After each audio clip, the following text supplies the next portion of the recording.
গত 6 বছরের অভিজ্ঞতায় আমি অনেক স্টুডেন্ট পড়িয়েছি। হয়তো আমার স্টুডেন্ট পড়ানোর সংখ্যা অনলাইন অফলাইন মিলে লক্ষের উপরে চলে যাবে। এবং আমি স্টুডেন্টদের মধ্যে 7টা মেন্টালিটি আইডেন্টিফাই করেছি, যে 7টা মেন্টালিটি থাকলে আমি দেখেছি ইন দ্য লং রান ওই স্টুডেন্টরা কখনোই সাকসেসফুল হয় না। এবং আমি ভিডিওতে এই 7টা মেন্টালিটি পয়েন্ট আউট করে দিব, যেন তুমি যদি একজন স্টুডেন্ট হও তাহলে তুমি এই 7টা মেন্টালিটি নিজের মধ্যে কোনোভাবে না রাখো এবং তুমি একটা বেটার ফিউচারের দিকে এগিয়ে যাও। আমি currently already at the moment আমি এসএসসি এইচএসসি মিলিয়ে অনলাইন অফলাইনে প্রায় 2500+ স্টুডেন্ট পড়াচ্ছি। আমি নিজে আমার 26টা বই আমি বের করেছি। সো ওভারঅল আমি জানি যে আসলে একটা স্টুডেন্টকে কিভাবে পড়াতে হয় এবং স্টুডেন্টের মধ্যে কি কি জিনিসপত্র আছে। সো যখন আমি আমার অভিজ্ঞতাগুলো শেয়ার করি, এটা একজন দুজনের স্টুডেন্টের কথা না, এটা একটা ম্যাসিভ স্যাম্পল থেকে আমার একটা অভিজ্ঞতা যেটা আমি অর্জন করেছি, এবং এটা আমি শেয়ার করতে চাই, যেটা আপনাকে হেল্প আউট করতে পারে। প্রথম যে মেন্টালিটি আমি দেখেছি সেটা হচ্ছে ল্যাক অফ অ্যাকাউন্টেবিলিটি। আমি অনেক স্টুডেন্ট ফেস করি যাদের মধ্যে একটা খুব কমন টেন্ডেন্সি হচ্ছে যে আসলে স্যার পারে না, স্যারের সমস্যা। যে কোনো একটা কোয়েশ্চেন না পারলে আমার সমস্যা না, স্যারের সমস্যা। স্যার কোয়েশ্চেন করে, ক্লাসে পড়া না বুঝলে আমার সমস্যা না, স্যারই বুঝাইতে পারে না। What they do not understand বা what they do not want to think is তার সাথে আরেকটা স্টুডেন্ট বসে আছে, সে ঠিকই পাচ্ছে, সে ঠিকই বুঝছে এবং সে ঠিকই পারফর্ম করছে। তাহলে প্রবলেম মোস্ট হলো আপনার মধ্যে। হ্যাঁ, এমন কথা বলাটা খুবই অবান্তর হবে যে একজন টিচারের মধ্যে প্রবলেম থাকতে পারে না, বা একজন টিচার সবসময় খারাপ পড়ায়। বাট আপনাকে এখানে বুঝতে হবে এটা যে আচ্ছা, আমার সাথে যদি আরো 30 জন স্টুডেন্ট থাকে, 30 জন স্টুডেন্টের আসলে দিন শেষে এখানে ফিডব্যাকটা কি। যদি মেজরিটি বলে যে না, তারা বুঝতে পারছে, তারা ভালো করছে, তাদের কাছে কোয়েশ্চেনটা স্ট্যান্ডার্ড মনে হয়েছে, দেন হাইয়েস্ট পসিবিলিটি হচ্ছে যে আপনার মধ্যে সমস্যা আছে। এবং আপনি যদি নিজের অ্যাকাউন্টেবিলিটি না নেন, দেন আপনি লং রানে অবশ্যই প্রবলেমে পড়বেন, বিকজ আপনি সবসময় অন্যের উপরে দোষ দেওয়াটার চেষ্টা করছেন, আপনি কখনো নিজের দোষটাকে স্বীকার করার চেষ্টা করছেন না। The first step towards improvement is to accept that you have problems. আপনি যদি একসেপ্টই না করেন যে আপনার প্রবলেম আছে, তাহলে আপনি ইমপ্রুভ করতে পারবেন না। এবং এটা হচ্ছে একটা প্রথম প্রবলেম যেটা আমি অনেক স্টুডেন্টদের মধ্যে দেখেছি, এবং they couldn't make it big in the long run. Number 2, no discipline. বেশিরভাগ স্টুডেন্টদের একটা অন্যতম বড় সমস্যা যে তারা একটা ডিসিপ্লিন লাইফটাকে তারা হচ্ছে যে একটা মকারি মনে করে। অফকোর্স সোশ্যাল মিডিয়া এখানে একটা বড় ইনফ্লুয়েন্স। আরে আমি তো এরকমই, এ ধরনের চিন্তা ভাবনা যাদের আছে, যাদের লাইফে কোনো ডিসিপ্লিন নাই, this students always fail to make it big. অনেক স্টুডেন্ট আছে, তোমরাও আছো, এরকম আছো না, যে ভাই আমি তো প্রতিদিন রুটিন মানে কিন্তু রুটিন ফলো করতে পারি না। ভাই আমি প্রতিদিন চিন্তা করি আমি এই সময় ঘুমাতে যাবো, কিন্তু ঘুমাতে পারি না। আমি প্রতিদিন প্ল্যান করে আমি সকালে উঠে পড়বো, কিন্তু পারি না। মানে কি, হ্যাভ ল্যাক অফ ডিসিপ্লিন। এবং আপনি এটা যে প্রতিদিন ব্যর্থ হচ্ছেন, এটা আপনি একটু হিসাব করে দেখেন, আপনি লাস্ট কবে প্ল্যান করছিলেন যে আপনি প্রপারলি পড়বেন, এবং আপনি আজ পর্যন্ত করতে পারেন নাই। এর মানে আপনার মধ্যে ডিসিপ্লিনের চরম অভাব। এবং যেই সকল বাচ্চার মধ্যে ডিসিপ্লিন নেই তারা ভালো করবে না। আমার কাছে অনেক টপ বাচ্চারা পড়ে, অনেক খারাপ বাচ্চারাও পড়ে, এবং আমি এই জন্য আসলে ডিফারেন্সটা দেখতে পাই। যেমন আমার কাছে একটা স্কুলের টপার একটা ছেলে এবং একটা মেয়ে আছে। আমি যখন ওদের সাথে কথা বলি, ওদের না সবকিছু একদম প্ল্যান করা, যে ভাই আজকে এটার পরে এটা করবো, এটার পরে এটা করবো, এই সময় ঘুমায় যাবো, সকালে উঠবো, যেটাকে আমরা আদর্শ গুড বয় বলি। দে আর লাইক দ্যাট। এবং এই যে ডিসিপ্লিন জিনিসটা যে ওদের মধ্যে নাই, এটা খুব বড় একটা সমস্যা। ইনফ্যাক্ট আমি আমার ইউনিভার্সিটি লাইফে আমার ডিপার্টমেন্টে যে ছেলেটা ফার্স্ট হয়েছিল, আচ্ছা নাম বলছি না, but he is a very good guy, very nice guy. ওই ছেলেটা অসাধারণ ডিসিপ্লিন, ওর মধ্যে ডিসিপ্লিন আমারও নাই। এবং এই জন্য হয়তো সে ফার্স্ট বয় ছিল, কারণ সে প্রচন্ড ডিসিপ্লিন ওয়েতে পড়াশোনা করেছে। নামকি রাতে টাইম মতো ঘুমিয়েছে, সকালবেলা উঠে আবার ঠিক মতো পড়াশোনা করেছে। এই ধরনের বাচ্চারাই তো ভালো করবে, এই ধরনের মানুষজনই তো লাইফে আগাবে। So discipline is a very important thing. Number 2, এটা আমি ইদানিং সবচেয়ে বেশি দেখছি, এটা হচ্ছে এনটাইটেলড। যারা এন্টাইটেলমেন্ট শব্দের অর্থ বুঝেন না, সেটা হচ্ছে যে আমি একটা কিছু ডিজার্ভ করি, এই জিনিসটা একটা ফিলিং থাকা। এই ফিলিং অফ এন্টাইটেলমেন্টটা খুব বড় একটা সমস্যা। আমার মনে পড়ে না যখন আমি ছোট ছিলাম তখন আমি কখনো এটা ফিল করতাম কিনা যে জাস্ট বিকজ আমি এরকম, জাস্ট বিকজ আমি জন্মগ্রহণ করেছি, আমি ঢাকা শহরে থাকি, দেখে আমার এরকম অধিকার আছে, বা আমাকে এরকম হতেই হবে, আমি এরকম একটা জিনিস ডিজার্ভ করি। আমি কাজ না করলে আমি কোনো কিছু ডিজার্ভ করি না, এই জিনিসটা অনেকের মাথায় ঢুকে না।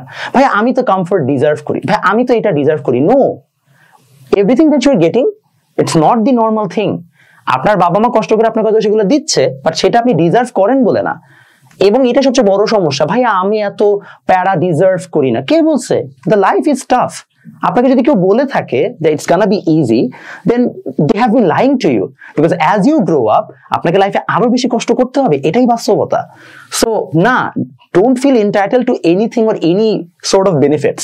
If you do not work hard, তাহলে আপনি এগুলো কোনো কিছুই ডিজার্ভ করেন না। মানে এগুলো একদম রাবিশ কথাবার্তা, যেগুলো আপনাদেরকে, আমি জানি না আপনাদের মাথায় কি এগুলো ঢুকিয়েছে, but you don't deserve anything unless until you work hard for it. এবং এই মেন্টালিটি না থাকলে you will suffer in the long run, আপনি যত বড় হবেন সামনে। Number 4, ultra cool. This is something, this just kills my head. আমি জাস্ট মাঝে মধ্যে আমার মনে আমি মরে যাই যখন আমি এই টাইপের মানে পোলাপেনকে আমি এনকাউন্টার করি। মানে they want to be ultra cool, এবং এটা হচ্ছে যে সোশ্যাল মিডিয়া দ্বারা প্রচন্ড বাজেভাবে ইনফ্লুয়েন্সড। বাচ্চারা মানে আপনারা যারা মনে করেন যে লেখাপড়া না করা অনেক কুল, আপনারা রং। আপনারা যারা মনে করেন ভাইয়া আসলে দিন শেষে 10টা গার্লফ্রেন্ড রাখা অনেক কুল, আপনারা রং। আপনারা যারা মনে করেন যে লেখাপড়া না করে আসলে একটু হচ্ছে যে কুল থাকা, আমি লেখাপড়া করি না, এই ধরনের কথাবার্তা বলা অনেক কুল, আপনারা wrong. All of you guys are wrong. আমি জানি না আপনাদেরকে এটা কেউ কেন বলে নাই, but you guys need to understand that. আপনারা মানে এই জিনিসগুলো সোশ্যাল মিডিয়াতে অনেক বেশি চলছে দেখে আপনারা মনে করতেছেন দিস সামথিং কুল। নো, আপনারা যে বাচ্চাটাকে নার্ড ডাকতেছেন স্কুলে, this guys Gaana be something big in future, এবং আপনি ধরা খেয়ে বসে থাকবেন। হ্যাঁ, আপনারা অনেক ধরনের স্টোরিজ শুনেন যে ব্যাক বেঞ্চাররা পরে লাইফ অনেক ভালো করছে, come back story. What you do not understand is that back bencher is one of a piece, and most people who have been good their entire life, তারা লাইফে বেশিরভাগ ক্ষেত্রে ভালো করেছে ইন দ্য লং রান। এবং আপনি তাদের example দেখেন না, because they are the normal people, they are not exclusive example. তার এক্সক্লুসিভ এক্সাম্পল না দেখে আপনি তাদের স্টোরিগুলো জানেন না। সো নর্মাল মানুষজন যাদের হচ্ছে যে বেটার করার চান্সেস বেশি, তাদের মধ্যে একজন হওয়া ভালো না। আর আলট্রা কুল যদি হয়ে আপনি এমন কোনো বেটার অভ্যাস গড়ে তুলেন তাহলে ভালো ছিল। আপনাদের আলট্রা কুল বলতে আপনারা কি বুঝেন? মানে জেন জি যারা আছে বা জেন আলফা যারা সামনে আসবে, মানে তারা কোন জিনিসটাকে আলট্রা কুল ভাবে? ভাই আমার অনেকগুলো গার্লফ্রেন্ড আছে, আচ্ছা আমি ওয়েব করি, মানে এগুলো তো কুলনেসের কিছু না। দিস আর রং ইনফ্লুয়েন্সেস, এগুলা করেন না, দিস আর ব্যাড থিংস। আপনি এসব সিগমা হওয়া, আলট্রা কুল হওয়া, এই ধরনের ইনফ্লুয়েন্স থেকে বের হয়ে আসেন। Number 5, cannot decide on their own. This is something that is absolutely amazing. আমার কাছে অনেক স্টুডেন্ট আসে যাদের আমি জিজ্ঞেস করি বাবা তুমি কি চাও লাইফে, ও বলতে পারে না। মানে হি লুকস এট হিজ মম, আম্মু তুমি বলো আমি কি চাই। তোমার মা তোমাকে পৃথিবীতে এনেছে, তোমার বাবা এনেছে, তাদের একটা ড্রিম আছে, অ্যাবসলিউটলি নাইস, তুমি তাদের ড্রিম পার্সু করছো, that's fine, but you need to have a say on your own. অনেক বাচ্চা জানেও না কোন টিচার ভালো কোন টিচার খারাপ, আসে কেন আসছে, আম্মু পাঠাইছে। আরে বাবা আজব কথা, পড়াশোনা তো তোমার নিজের জন্য করার কথা। তোমার আম্মু পাঠিয়েছে, তোমার আম্মু তো তোমার নিজের অ্যাসেসমেন্ট থেকে বলেছে যে তার এটা মনে হচ্ছে তার জন্য এই টিচার ভালো বা তোমার জন্য এই টিচারটা বেটার। তুমি নিজে অ্যাসেস করতে জানো না? তুমি 10টা টিচারের কাছে পড়ে বুঝতে পারো না কোন লেকচারটা ভালো? তুমি 10টা টিচারের লেকচার মানে দেখে নিজে থেকে ডিসাইড করতে পারো না যাচ্ছে এই টিচারটা ভালো, আমি এর কাছে পড়তে চাই। যদি তুমি সেটা না পারো তাহলে তোমার সমস্যা। তোমার তো অতটুকু মানে ব্রেন এবং অতটুকু হচ্ছে তোমার নিজস্ব ডিসিশন ক্যাপাবিলিটি আসতে হবে। যদি সেটা না আসে then you are already on a wrong side. আমি কিছু বাচ্চা মানে আমার কাছে ফিজিক্স ব্যাচ, আমার অনলাইন যেটা এসএসসি ফিজিক্স ব্যাচ, আমি নিজেও মাঝে মধ্যে অবাক হই, ওখানে প্রায় 150 জনের উপরে মানে এনরোল করেছে। মানে আমি নিজেও এক্সপেক্ট করি নাই যে সাথে যেতে এখন প্রচুর পরিমাণে হচ্ছে অনলাইন অফলাইন প্ল্যাটফর্মস আছে, তো স্বাভাবিকভাবেই হচ্ছে যে এখন প্রচুর কম্পিটিশন মার্কেটে।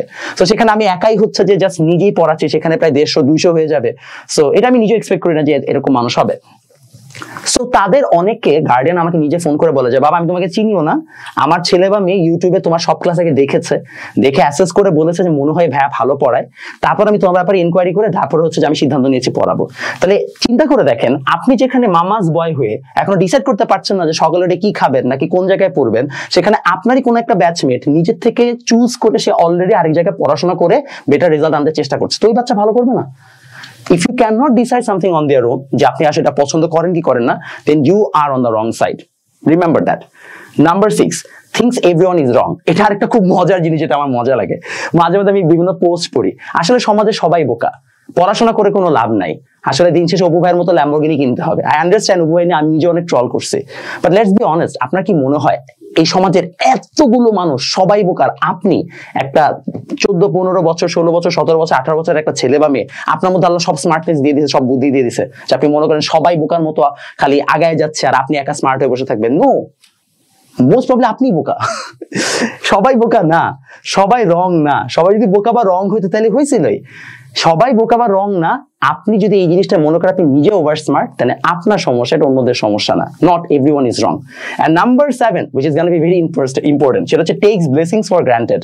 এটা আমার মধ্যে ছিল একটা সময়, আমি অনেক কিছু নিয়ে আসলে গ্রেটফুল ছিল না লাইফের প্রতি, বাট আমি যখন আস্তে আস্তে বড় হয়েছি, যত অন্য মানুষের সাথে মিশেছি, কথা বলেছি, তখন আমি বুঝতে পেরেছি যে আমি আসলে লাইফকে অনেক গ্রান্টেড নিয়েছি। আমার লাইফে অনেক ব্লেসিং, সবচেয়ে বড় ব্লেসিং আমি সুস্থ, সবচেয়ে বড় ব্লেসিং আমার ফ্যামিলি আছে। There are lot of people in this world যারা সুস্থ না, there are lot of people in this world যাদের ফ্যামিলি ঠিক মতো ফাইন্যান্সিয়ালি কেপেবল না। অনেক মানুষ আছে, আপনি হয়তো তাদেরকে চিনেন না। আপনি যদি 5টা সাবজেক্ট অফলাইনে পড়ার মতো আপনার বাবা মা সামর্থ্য রাখে, কারণ 5টা সাবজেক্ট ঢাকা শহরে পড়তে গেলে একটা বাচ্চার মিনিমাম 6 থেকে 7 হাজার টাকা লাগে, মানে দ্যাটস দ্য লিস্ট, কোনো কোনো জায়গায় 10,000 লাগে।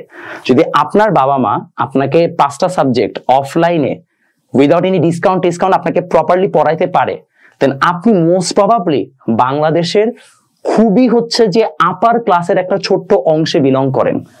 আপনি এটা বুঝতে পারতেছেন না। There are lot of people যাদের অনেক কষ্ট হয় হচ্ছে যে একটা বাচ্চাকে কোচিং এ পর্যন্ত পড়াতে, আর আপনার বাবা মা আপনাকে সেটা আরামে পড়াচ্ছে। শুধু পড়াচ্ছে তা না, বলছে বাবা তুমি যাওয়ার সময় রিক্সাতে যাও, কষ্ট করো না, তুমি আবার যাওয়ার সময় তুমি হচ্ছে যে ওইখানে 100 টাকা কিছু খেয়ে নিও, তোমার জন্য খিদা না লাগে। আপনি বুঝতে পারছেন আপনি কতটা ব্লেসড। আপনি ব্লেসিং গুলোকে গ্রান্টেড নেন, আপনি কিভাবে ভালো হবেন? আপনি তো এই জিনিসগুলোকে গ্রান্টেড হিসেবে নিয়ে আপনি তো এখান থেকে বের হতে পারছেন। আপনি তো মনে করছেন যে আরে এটা তো পাওয়ারই কথা আমার। এই ধরনের মেন্টালিটির মানুষ কখন উপরে উঠবে না। You have to be grateful for what you are getting. আর যদি আপনি সেটা না হতে পারেন, then I don't really think will make it big. আমি আশা রাখবো আপনারা এই 7টা মেন্টালিটি থেকে বের হয়ে আসবেন, বিকজ দিজ আর টক্সিক মেন্টালিটিস। এগুলো বিভিন্ন সোশ্যাল মিডিয়া আপনাদের মধ্যে ঢুকাচ্ছে, আপনারা বিভিন্ন কালচার থেকে ইনফ্লুয়েন্স এগুলো শুনছেন। No, life is not that easy. I'm sorry to say, I'm sorry to break the bubble to you, but you're not entitled, you shouldn't take anything for granted. আশা রাখি আপনারা সবাই লাইফে বেটার হবেন, improve করবেন এবং নিজেকে এবং নিজের বাবা মাকে প্রাউড করবেন। দেখা হবে নেক্সট ভিডিওতে।